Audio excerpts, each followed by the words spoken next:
Episode 11 Aarav the big boss. मुक्ति screen की बाहर की तरफ से आती है।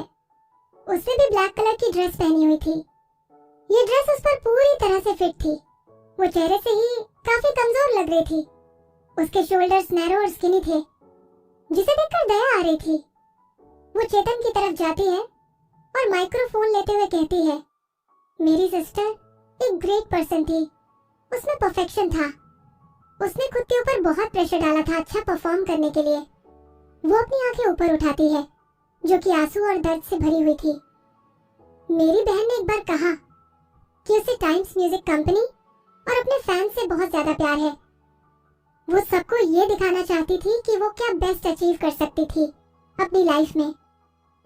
इसलिए उसने बहुत हार्ड वर्क किया। यहाँ तक कि इस ईयर भी वो डिप्रेशन का ट्रीटमेंट ले रही थी और शायद वो समय भी छिपकर अपनी सिंगिंग और डांस प्रैक्टिस भी कर रही थी और इसी तरह म्यूजिक कंपोज करती रही। चारों तरफ से रोने की आवाजें आने लगी थी। अगर ये सच बात के लिए नहीं था कि विधि ने मुक्ति का असली रंग देख लिया था और उसने उसे सबसे घटिया शब्द कहे थे जो भी उसके मुंह में आ रहे थे और उसकी बहुत इंसल्ट की थी। उसकी आज की ये परफॉर्मेंस देखकर विधि को पता चल गया था कि उसकी अच्छी बहन उससे कितना प्यार करती थी। उसे पता होना चाहिए था कि मुक्ति किसी भी ऑस्कर विनर एक्ट्रेस को मैच कर सकती है। मुक्ति की इस हार्ट ब्रेकिंग परफॉर्मेंस ने पूरी ऑडियंस को इमोशनल कर दिया था। जितने भी लोग स्क्रीन के अंदर थे और स्क्रीन से बाहर थे, वो सब उसके साथ साथ रोने लग गए थे। उसकी पहचान ने इस परफॉर्मेंस को और भी स्ट्रॉन्ग कर दिया था। कुछ रोते हुए ये कह रहे थे कि ये विधि की ब्लड रिलेटेड सिस्टर है। वो जो कुछ भी कह रही है वो सच ही होगा। लग रहा है कि विधि सच में डिप्रेशन में थी। विधि हमेशा मुक्ति को इंटरव्यू में मेंशन किया करती थी और कहती थी कि उन दोनों के बीच सच में एक स्ट्रॉन्ग बॉन्ड है। मुक्ति ने जो भी कहा वो सच होना चाहिए। ऐसा लग रहा है कि हम सब गलत थे। कोई मर्डर नहीं हुआ था। विधि बीमार थी और वो प्रेशर हैंडल नहीं कर पा रही थी, तो उसने सुसाइड कर लिया था। विधि बहुत सारे डिस्कशन सुनती है और एक कड़वी सी स्माइल देती है। क्या वो अपनी कब्र खुद ही खोद रही थी? वो मुक्ति पर भरोसा करती थी अपने पूरे दिल से और उसे अपना पूरा प्यार दिया था। उसने अपनी बीमार बहन को हमेशा प्रोटेक्ट किया था, फिर चाहे वो इंटरव्यूज हो या मीटिंग्स हो। उसने हमेशा अपनी बहन को मेंशन किया था, ये कहते हुए कि वो उस पर गर्व महसूस करती है और अपनी बहन से सबसे ज्यादा क्लोज है। विधि के सभी फैंस ये जानते थे कि मुक्ति एक प्रेशियस जेम थी विधि की नजरों में, तो सभी ने यही सोचा था कि मुक्ति भी अपनी बड़ी बहन विधि के लिए ठीक ऐसा ही महसूस करती होगी। मुक्ति स्क्रीन पर बुरी तरह से रो रही थी। कुछ स्टाफ के लोग उसे चुप कराने के लिए स्टेज पर गए। फिर स्क्रीन पर विधि की जर्नी को दिखाते हुए, जब उसने इस इंडस्ट्री में डेब्यू किया था, वो वीडियो पूरे ऑर्डर के साथ चलने लगती है। बहुत सारी क्लासिकल मेलोडी उसके क्लासिकल मोमेंट्स के साथ लाइमलाइट पर दिखाई जाती है। फिर उसके ग्लोरियस टाइम की कहानी सुनाते हैं, जिन्हें विधि ने अपने फेम के पीक पर रहकर एंजॉय किया था।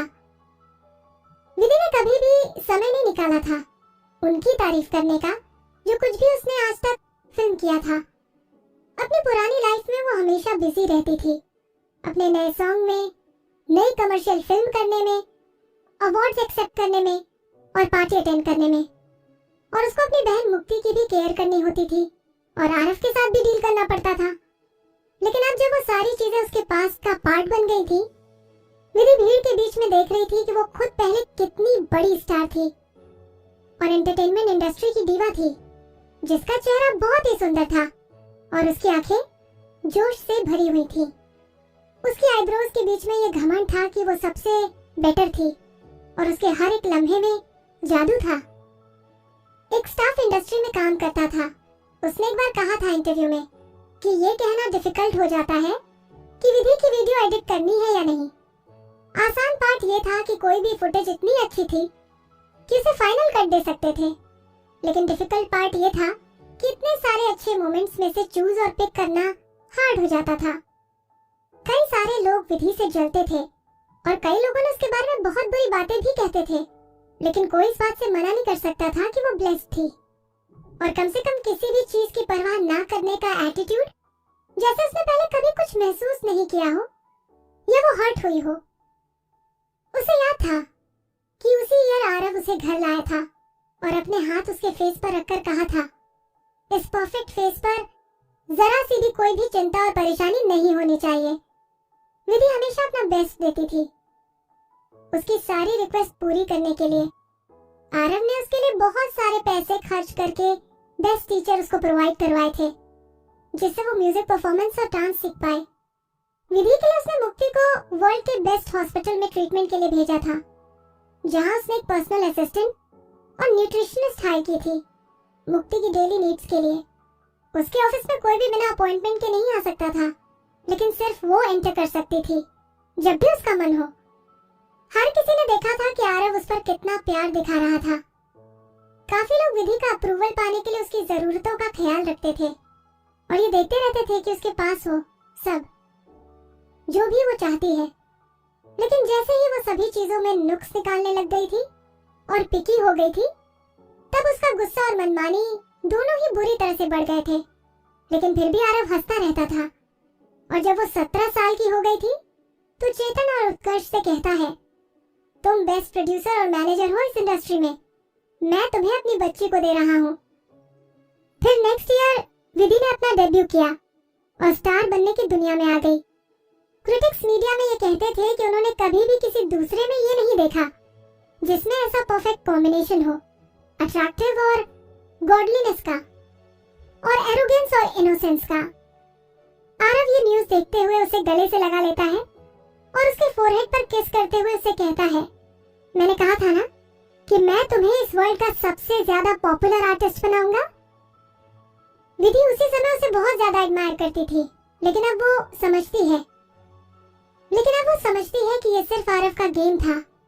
स्टार्टिंग से ही उसने बहुत सारे अमाउंट में उस पर अपना टाइम और पैसा खर्च किया ताकि वो बस वही बन सके जो वो चाहता था, एक आइडियल आर्टिस्ट और आइडियल लवर। इसका रिजल्ट हुआ कि विधि उसकी पकड़ से और उसके रास्ते से, जो कि उसने खुद बनाया था, उसके लिए वहां से भागना चाहती थी। आरव, क्या उसने विधि को कभी सच में प्यार किया था? गाने की आवाज विधि के कानों में आती है, लेकिन वो समझ नहीं पाती कि इस गाने का नाम क्या था जो कि उसने पहले गाया था। वो भीड़ में खड़ी रहती है अपनी पुरानी मेमोरीज में खोए हुए, जब तक कि अचानक से कैमरा उस बिग स्क्रीन पर आया और उसे वो फेस दिखाई देता है जिसको वो अपनी पूरी जिंदगी में नहीं भूल सकती। आरव, उसका फेस हैंडसम और चार्मिंग था और उसकी पर्सनालिटी जैसे कि गॉड लाइक थी। उसने फॉर्मल सूट पहना हुआ था जो कि वो हमेशा पहनता था जब भी कोई इम्पोर्टेंट इवेंट अटेंड करता था। उसकी मेटल ग्रे कलर की टाई परफेक्ट तरीके से बंधी हुई थी। हाथ सिला हुआ महंगा सूट उसको और भी लंबा और परफेक्ट दिखा रहा था। हालांकि कैमरा में ही उसका वहां होना बहुत ही बड़ी बात थी। अब स्क्रीन के अंदर का माहौल चुपचाप सा था। विधि स्पीचलेस सी होकर उसे देख रही थी, लेकिन अगले ही पल उसके अंदर एक डर छा गया था। उसको ऐसा लग रहा था जैसे कि उसके घुटनों ने धीरे से काम करना बंद कर दिया है।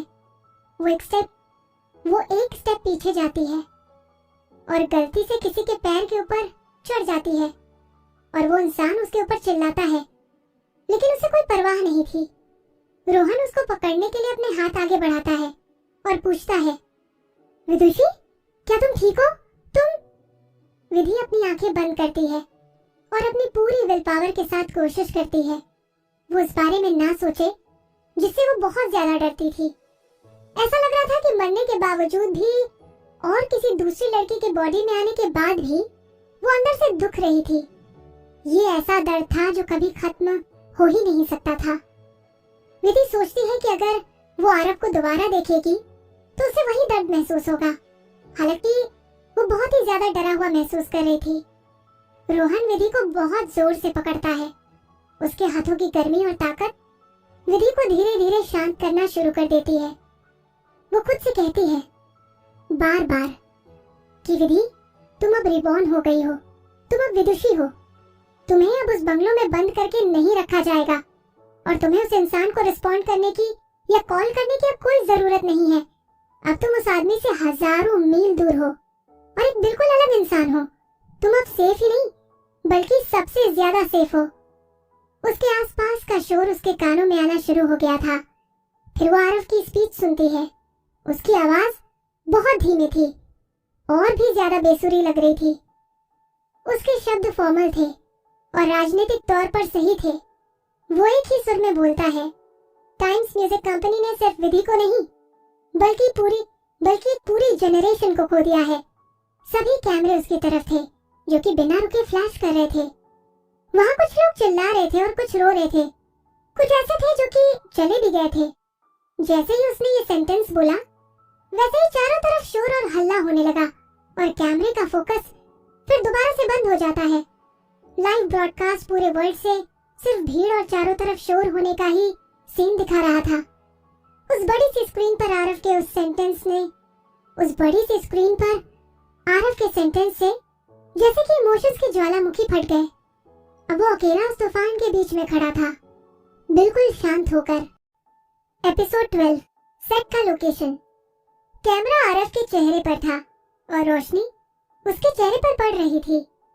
आरव बहुत ही हैंडसम लग रहा था पर उसके चेहरे पर कोई भी एक्सप्रेशंस नहीं थे और उसने अपने होठों को दबा रखा था।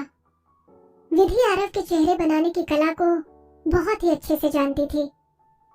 आरव जब अपनी सच्ची भावनाओं को छुपाने की कोशिश करता था तब वो अपने होठों को दबा लिया करता था। वहीं बाहर चेयरमैन आरव के दिल में भरे दर्द पर कमेंट्री की जा रही थी। स्टेज की एक ओर से एक औरत आरव को आगे बोलने के लिए कह रही थी पर आरव ने एक शब्द भी नहीं कहा। ये बताना मुश्किल था कि कौन ज्यादा नाखुश था, डायरेक्टर या फिर वो औरत। जैसे ही कैमरा आरव के चेहरे से हटा विधि खुद को कमजोर महसूस करने लगी। उसे ऐसा लगा जैसे उसके अंदर की सारी ताकत किसी ने निकाल ली हो। आरव वहाँ सिर्फ टाइम्स म्यूजिक के बॉस की हैसियत से आया था क्योंकि वहाँ आना उसकी ड्यूटी थी। इससे विधि और उसकी यादों से कोई लेना देना नहीं था। वो हमेशा से ही बहुत ही निर्दयी बिजनेसमैन रहा है।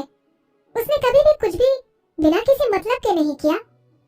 विधि पिछले 10 सालों से आरव के साथ थी और उसने भी उसके निर्दयी होने के कई सारे रूमर्स को सुना था। पर आरव विधि के साथ एक सॉफ्ट हार्टेड और केयरिंग इंसान था। वो उसके साथ बहुत ही अलग बिहेव किया करता था। शायद वो उसके लिए स्पेशल थी। विधि अपने ख्याल से बाहर निकली और पाया कि उसके आसपास के लोग अब भी रो रहे थे। उसे इस इवेंट में कोई इंटरेस्ट नहीं था। वो तो बस उसके खत्म होने का इंतजार कर रही थी। रोहन ने अपने दोनों साथियों को डिस्क खरीदने के लिए भेजा और खुद विधि के साथ रोड पर वॉक करने लगा। रोहन ने विधि से कहा, विदुषी ज्यादा दुखी मत हो, मरे हुए लोग लौट कर नहीं आते। अगर विधि को पता चला कि इसकी फैन इतनी दुखी है तो उसकी आत्मा को शांति नहीं मिलेगी। क्या? कहते हुए विधि ने उसकी ओर हैरानी से देखा।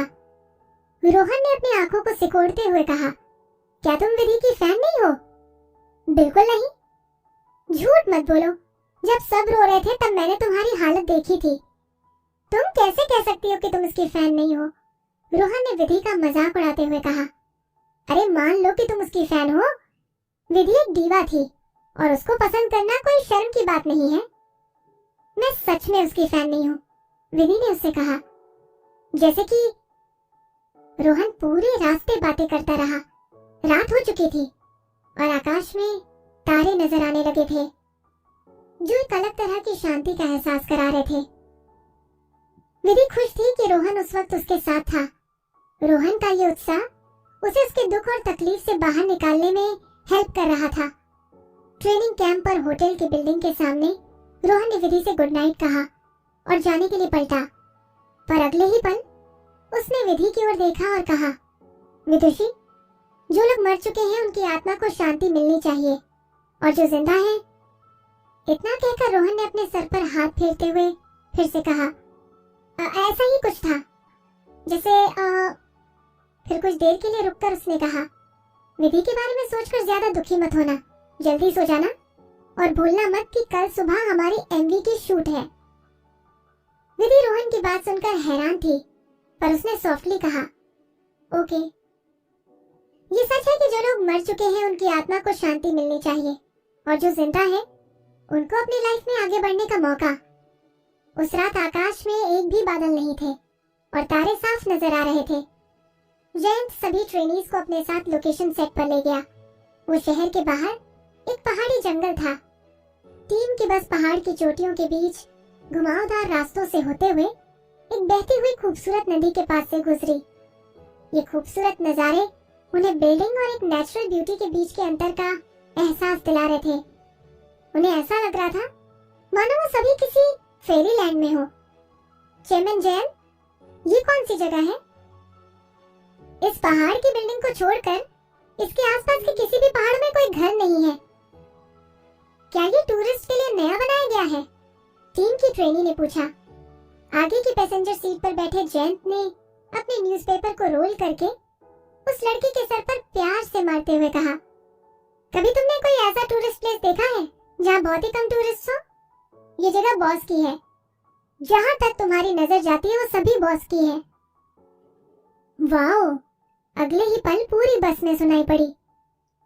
विधि ने खिड़की से बाहर देखा और उसे हर पहाड़ के पीछे कई पहाड़ नजर आ रहे थे, जिनकी चोटियां दूर से ग्रे कलर की नजर आ रही थी।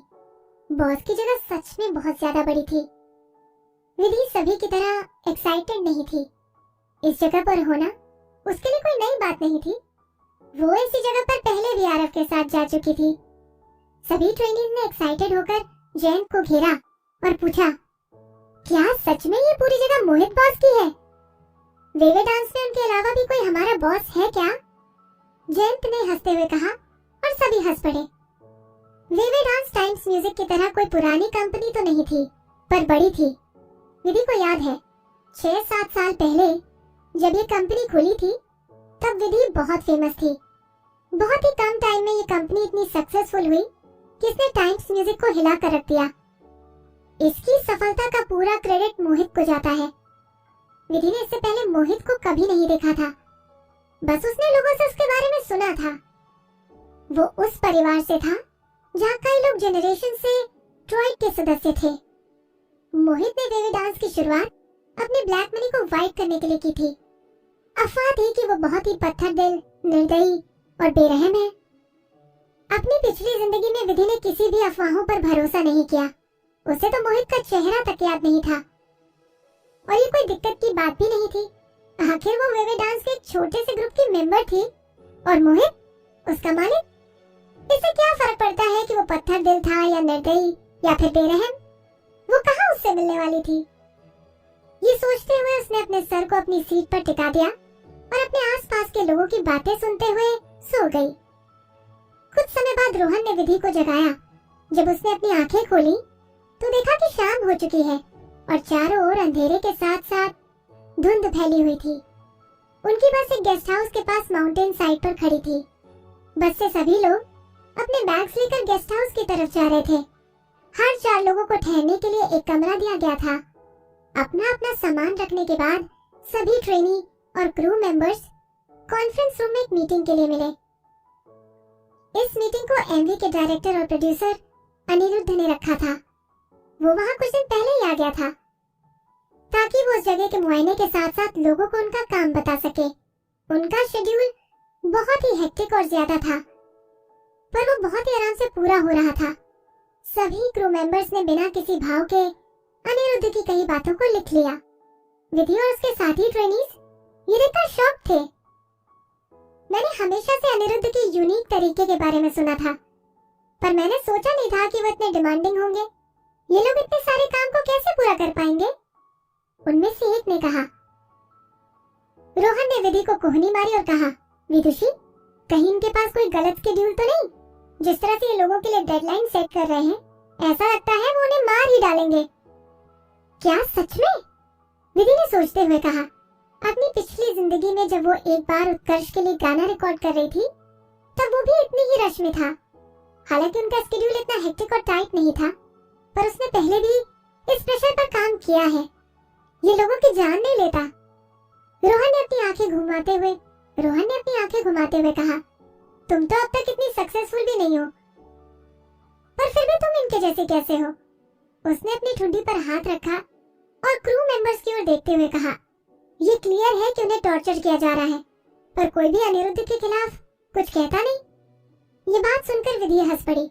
फिर उसने अपने आसपास रखे फिल्म मेकिंग के सामान और क्रू मेंबर्स के सीरियस चेहरे पर अपने काम को लेकर उनकी डेडिकेशन को देखा। तभी उससे अपने आसपास टैलेंटेड लोगों के होने का एहसास हुआ और उसके जीने की इच्छा फिर से जाग गई। एपिसोड 13, जंगल की मुलाकात। बदकिस्मती से सभी ट्रेनीज विधि की तरह नहीं थे। अगले कुछ दिनों तक शूटिंग अपने प्लान के हिसाब से नहीं चल पाई। न सिर्फ अनिरुद्ध का शेड्यूल टाइट और डिमांडिंग था, बल्कि वो हर किसी के मूवमेंट्स और फेशियल एक्सप्रेशंस को बहुत बारीकी से चेक करता था। इसलिए 3 सेकंड के सीन को पूरा करने के लिए उसने कई सारे रीटेक्स लिए। रोज पैकअप तक सब थककर चूर हो चुके होते थे। रोहन थककर अधमरी हालत में लाउंज में लेटा हुआ था, पर उसका मूड अब भी बहुत अच्छा था। उसने विधि से कहा, पिछले कुछ दिनों से मैंने देखा है कि बेरहम खड़ूस ने सभी को अपनी बेतुकी मांगों को पूरा करने के लिए बुलाया है, सिवाय तुम्हारे।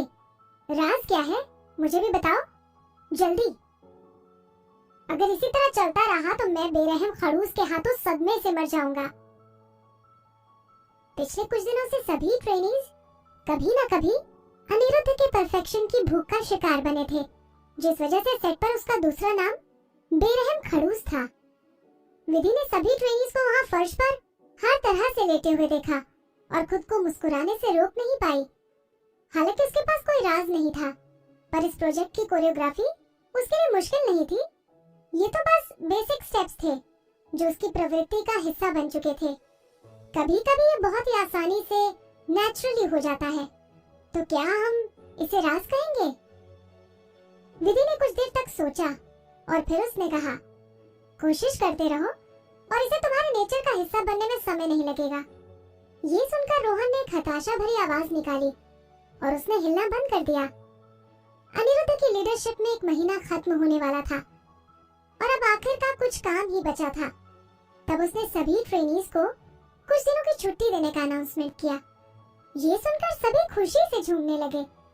पिछले कुछ दिनों की कड़ी मेहनत की वजह से रोहन जैसे हाइपर एक्टिव इंसान भी अपनी छुट्टी का पहला दिन सोना चाहता था।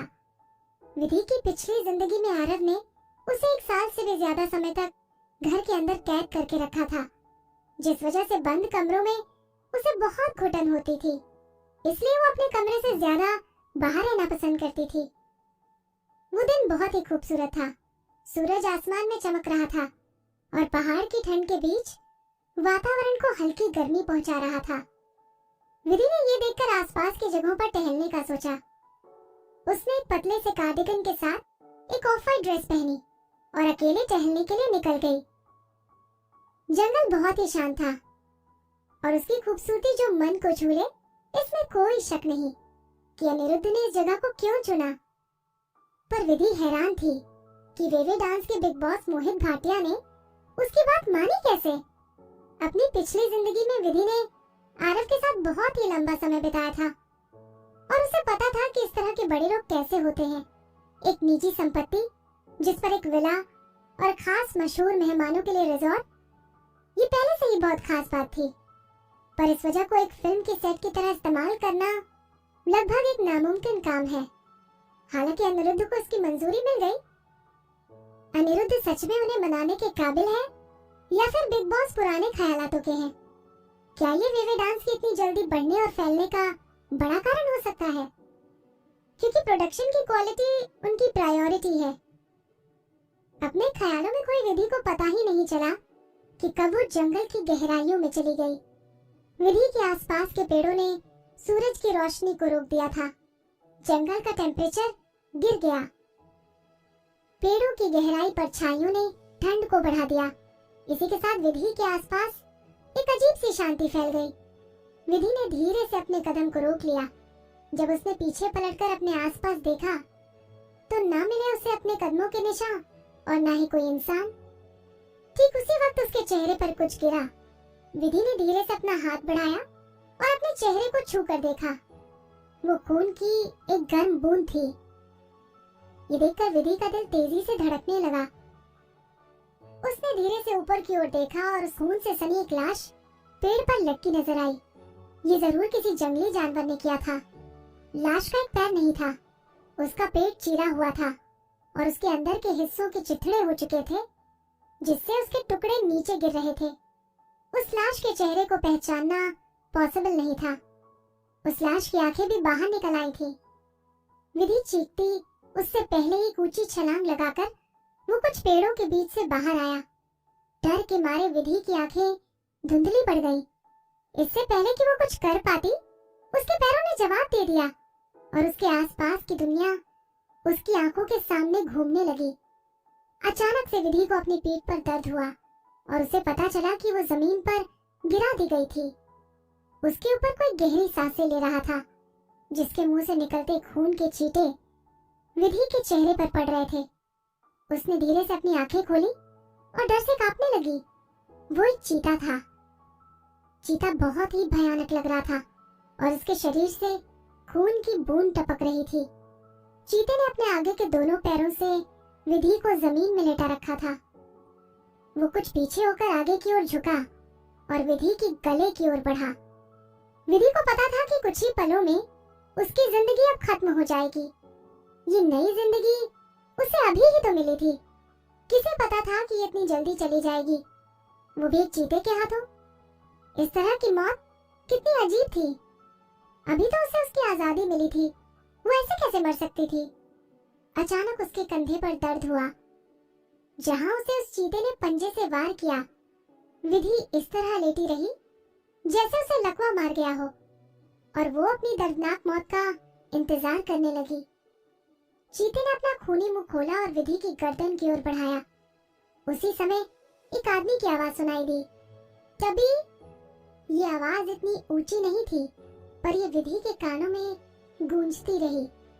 वो चीता अचानक से ये आवाज सुनकर रुक गया। चीते ने अपना मुंह विधि के चेहरे से हटा लिया।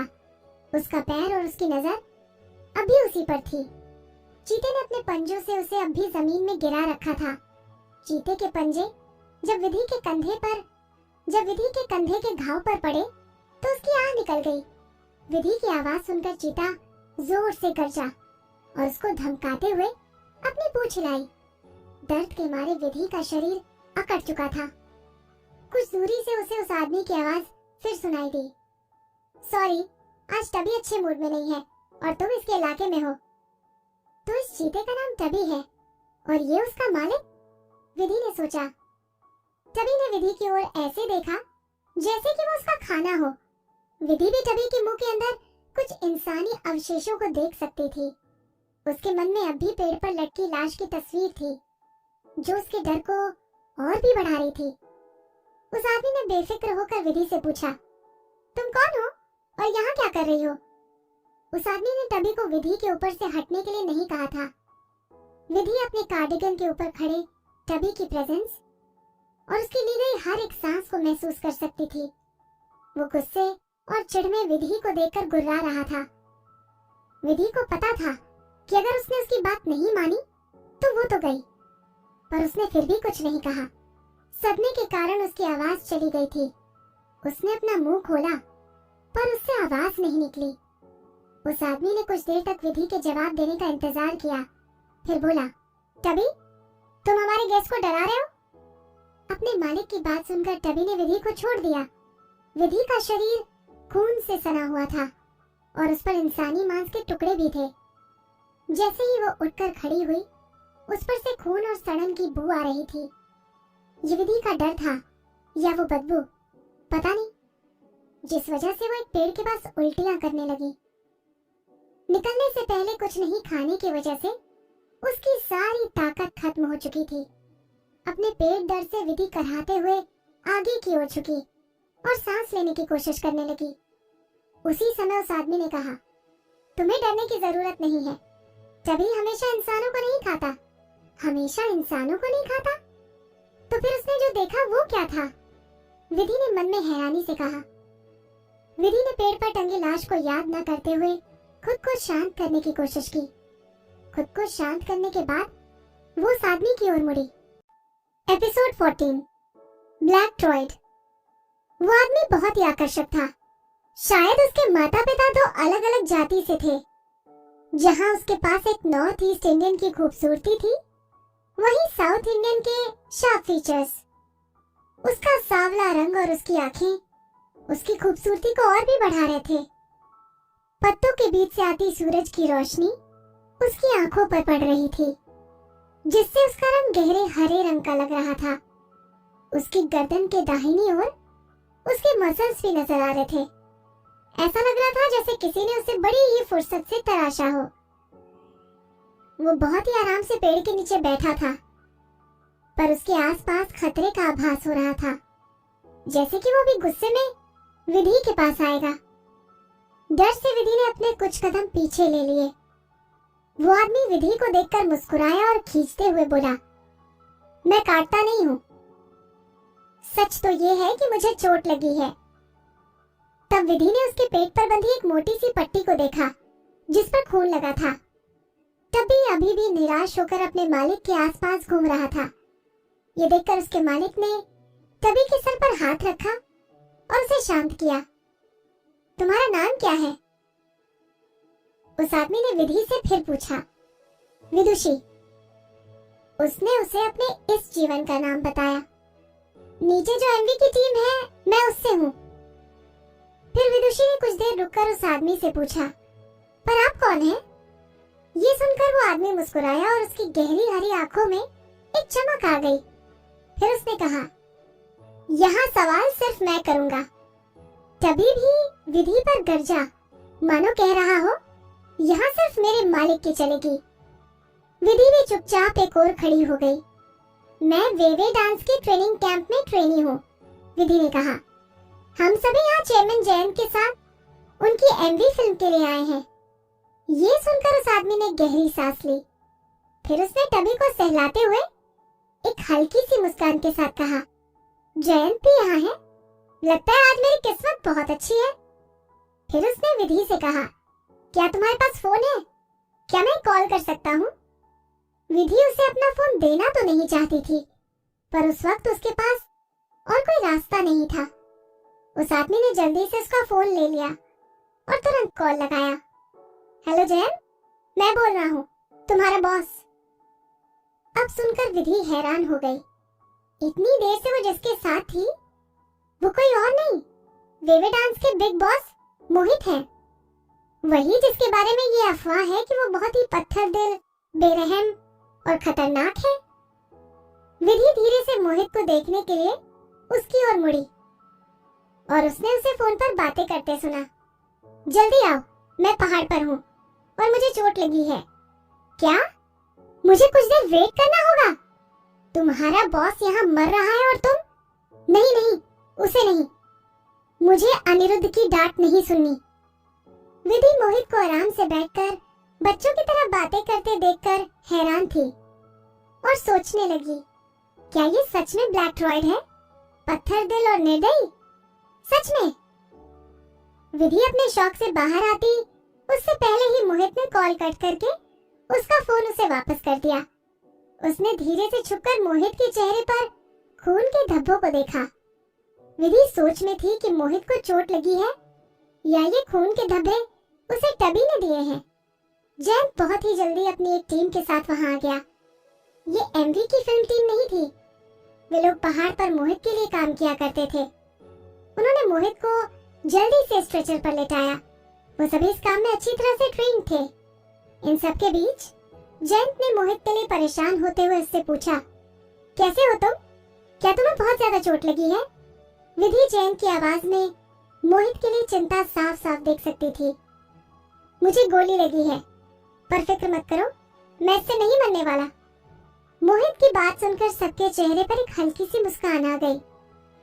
मोहित ने फिर जयंत से कहा, जयंत, कुछ लोगों को भेजो और चेक करने के लिए कहो कि आसपास गन्स लिए कुछ और लोग छुपे तो नहीं है। उस पेड़ पर लटकी लाश को टबी के लिए छोड़ दो और इस लड़की को चोट लगी है, इसका इलाज कराओ। जयंत ने मोहित की बात सुनकर अपना सर हिलाया और कहा, इसे भी स्ट्रेचर पर लेटाओ, हम सब साथ नीचे चलेंगे। नीचे उतरते वक्त ना तो किसी ने विधि से कुछ कहा और ना ही कुछ पूछा। क्या उसे कोई दर्द या तकलीफ तो नहीं, या फिर वो नीचे उतरना चाहती भी है या नहीं? उसकी पिछली जिंदगी में अगर ऐसा होता तो उसे तो गुस्सा ही आ जाता, पर अब सब बदल चुका है। अब उसके पास वो सब नहीं है। उसके आसपास की सभी चीजें बदल चुकी हैं, इसलिए उसे आम लोगों की तरह जीना सीखना पड़ा। विधि ने आरव से मिलने से पहले अपनी जिंदगी के 12 साल एक अनाथालय में बिताए थे। अब वो फिर से पहले की तरह एक आम जिंदगी जीने वाली एक आम इंसान है। शायद शुरुआत से ही उसे इसी तरह की जिंदगी जीनी चाहिए थी। टीम के लोग उन्हें पहाड़ की चोटी पर ले गए जहाँ बहुत सारी बिल्डिंग्स थी। वो विधि को गेस्ट रूम में ले गए और डॉक्टर को बुलाया। डॉक्टर ने उसके घावों को देखकर उसका इलाज किया। ज्यादा सीरियस बात नहीं है, आपके घाव गहरे नहीं हैं, सिर्फ सतह पर हैं। कुछ दिन आराम कीजिए, कुछ दिन मसाले वाला खाना बंद, ओके? और घाव को पानी से बचाकर रखना। डॉक्टर ने विधि को हिदायत दी। विधि ने भी मुस्कुराकर अपना सर हाँ में हिला दिया और डॉक्टर चला गया। डॉक्टर के जाते ही विधि सीधे बाथरूम में चली गई। उसने बाथटब को आधा भरा और नल को खुला छोड़ दिया। खुद को उसमें डुबो लिया। बहते हुए पानी के साथ कुछ देर में ही पूरे बाथरूम में खून की बदबू फैल गई। विधि अपने दाहिने हाथ के घाव का ध्यान रखते हुए बहुत ही मुश्किल से अपने बाएं हाथ से खुद को साफ करने लगी। साथ ही खून की बदबू भी तेज होती जा रही थी। विधि खुद को साफ करते वक्त बार बार सिर्फ टबी के द्वारा उस पर किए गए हमले के बारे में सोच रही थी। अगले ही पल वो एक बहुत ही भयानक कुत्ते में बदल गया जिसके काले और चमकीले फर थे। वो एक इंसान के आधे से भी ऊंचा था। इस कुत्ते ने भी विधि पर हमला करने की कोशिश की थी। वो बार बार उस पर छलांग लगाने की कोशिश किया करता था। आरव का एक विला आम लोगों की नजरों से काफी दूर था। उसके अंधेरे बेसमेंट में विधि उस कुत्ते से किसी भी हालत में बचने की कोशिश कर रही थी। विधि ने पागलों की तरह दरवाजे को जोर से मारा और मदद के लिए पुकारने लगी, पर उसकी मदद किसी ने नहीं की। वो वहां फंस चुकी थी। वो उसकी जिंदगी का सबसे डरावना दिन था। अब भी वो उस दिन को याद करके कांपने लगती है। उस दिन से पहले विधि ने कभी भी आरव से कोई शिकायत नहीं की थी। जब आरव ने उसे अपने घर में कैद करके रखा था तब भी नहीं। वो आरव के हर आदेश को ना मानकर उससे झगड़ा किया करती थी। तब आरव उससे कहा करता था, विधि, एक दिन तुम्हारे प्रति मैं अपना सब्र खो दूंगा। वो दिन आखिर आ ही गया। वो विधि का 28वां बर्थडे था। उस दिन सुबह आरव ने रेड रोजेस का बुके विधि के बेड के किनारे पर रखा और उसके होठों पर किस करने के लिए आगे बढ़ा। विधि ने पूरी कोशिश की कि वो उसे किस न कर सके, पर आरव ने उसके हाथों को बेड पर दबाया और उसके चेहरे को जोर से पकड़कर उसे किस करने लगा। आरव के होठों से विधि को शराब और नींबू की बू आ रही थी। विधि ने आरव के होठों पर काट लिया और खून निकलने लगा। आरव ने दर्द और हैरानी में अपने होठों को विधि के होठों से अलग किया और उसे गुस्से से देखा। तभी विधि ने जोर से चिल्लाकर कहा, छोड़ो मुझे, तुम जानवर कहीं के। उस वक्त आरव गुस्से में और बहुत सीरियस नजर आ रहा था और उसकी आंखों में कोई भावनाएं भी नहीं थी। उसने अपने होठों से अपना खून पोंछा और विधि से कहा, जानवर? हाँ, तो चलो तुम्हें दिखाता हूँ कि जानवर कैसा होता है। वो उसे उसके बेडरूम से घसीटता हुआ बेसमेंट में ले गया और उसे वहां बंद कर दिया। वहां बहुत अंधेरा था। विधि वहां धुंधली रेखाओं की मदद से उसे अंदर की चीजों को पहचानने की कोशिश कर रही थी। तभी विधि ने कुत्ते के भौंकने की आवाज सुनी और अचानक एक बड़ी सी परछाई ने विधि की ओर छलांग लगा दी। एपिसोड 15, मुझसे माफी मांगो। विधि जोर से चीखी और एक कोने में सिमट कर बैठ गई। तुरंत ही वो परछाई भी किसी चीज से टकरा कर बैठ गई। तभी विधि को एहसास हुआ कि उसके और उस परछाई के बीच एक लोहे का घेरा था। वो परछाई एक बड़े से कुत्ते की थी। विधि को बचपन से ही कुत्तों से बहुत डर लगता था और आरव ने उसे अपने खानदानी मास्टिफ के साथ बंद कर दिया था। इतना ही नहीं, आरव ने अपने बंगले के आसपास उसी की तरह 10 और मास्टिफ को विधि की निगरानी करने के लिए रखा था ताकि वो वहां से भाग न सके। विधि ने कभी भी नहीं सोचा था कि मास्टिफ का इस्तेमाल इस तरह भी किया जा सकता है। विधि उस मास्टिफ के साथ पूरी रात उस अंधेरे बेसमेंट में बंद रही। वो मास्टिफ कभी जोर जोर से रोता और गुर्राता, तो कभी लोहे के घेरे से अंधेरे में टकराता या फिर कभी विधि को काटने की कोशिश करता। डरी सहमी विधि कभी आरव को गालियां देती तो कभी उसे बाहर निकालने के लिए उससे भीख मांगती। ठंड के मारे उसने कोने में खुद को सिकोड़ लिया और महसूस किया कि उसकी आवाज चिल्लाने की वजह से खराब हो चुकी थी। उसे पता नहीं था कि आरव बेसमेंट का दरवाजा कब खोलेगा। उसे अब तक सुनाई दी थी तो बस एक आवाज, क्या तुम अब भी जानना चाहती हो कि एक जानवर कैसा होता है? पर विधि अपने कांपते होठों से कुछ नहीं कह पाई। फिर आरव उसके पास आकर खड़ा हो गया और उसने कहा, माफी मांगो मुझसे और कहो कि तुम्हारी गलती थी और मैं तुम्हें यहाँ से ले जाऊंगा। विधि को ये तो याद नहीं कि उसने आरव से माफी कैसे मांगी, पर विधि को ये याद था कि आरव उसे अपनी गोद में उठाकर उसके बेडरूम तक लेकर आया था। पर वो बेडरूम किसी जेल से कम नहीं था। उस रूम में चेन्स और हैंडकफ्स के साथ साथ टाइट सिक्योरिटी भी थी। पर उस कमरे की खिड़कियों से आती सूरज की रोशनी और उसका नरम बेड उसे एक अलग तरह की सुरक्षा का एहसास दे रहा था। इसी वजह से वो जल्दी ही एक गहरी नींद में सो गई थी। इस हादसे के बाद विधि की तबीयत इतनी खराब हो गई कि उसे एक हफ्ते तक बुखार के साथ साथ हमला करते हुए मास्टिफ के बुरे सपने आते थे। तबीयत ठीक होने के बाद विधि हर रात आरव से दबकर उसके हर हग और टच को बर्दाश्त करती थी। पर ये पहले की तरह बिल्कुल नहीं था। पहले तो वो उसे अपने पूरे दिल से प्यार करती थी और एक भगवान की तरह पूछती थी। जैसे जैसे विधि की यादें जाती रहीं, बाथ टब का पानी भी भरता गया। विधि पूरी तरह से पानी में डूब चुकी थी और उसके कंधे का घाव भी अब पानी में भीग चुका था। आंखों से बहते हुए आंसू की वजह से विधि की आंखें धुंधली हो गई थी। विधि ने अपना बाथ टॉवल लिया और बहुत ही बेरहमी से अपने शरीर को पोंछने लगी। वो तो बस इतना चाहती थी कि उस पर से खून और उस जानवर की गंध दोनों ही चली जाए। उसके शरीर के लाल हो जाने के बाद भी वो गंध उस पर से नहीं गई। विधि ने टॉवल को बाथ टब में फेंक दिया और एक कोने में खुद को समेटकर बैठ गई। बहते हुए पानी की आवाज उसके कानों में एक सैड सॉन्ग की तरह बज रही थी। मानो कह रही हो कि काश कि वो उस वक्त में जा सकती जब वो 12 साल की थी। उस वक्त वो उसकी ओर बुरे इरादों से उठने वाले हाथों को रोक पाती थी। अगर वो अब भी हो पाता तो कितना अच्छा होता। जब उसे होश आया तो बेड पर थी। विधि ने अपनी आंखें खोली और कमरे की सीलिंग को देखा, जिसका डिजाइन काफी उलझा हुआ था, पर उस पर लगा झूमर बहुत ही खूबसूरत था और उसके नीचे एक नरम बेड पर लेटी थी विधि। उसी वक्त उसने किसी को उस पर चिल्लाते हुए सुना, विदुषी, क्या तुम मरना चाहती हो? तुम बाथरूम में बेहोश कैसे हो सकती हो? तुम्हारा घाव पूरी तरह से पानी में डूब चुका था। अगर तुम्हारे लिए खाना लेकर स्टाफ मेंबर नहीं आई होती तो ब्लड लॉस की वजह से तुम मर चुकी होती।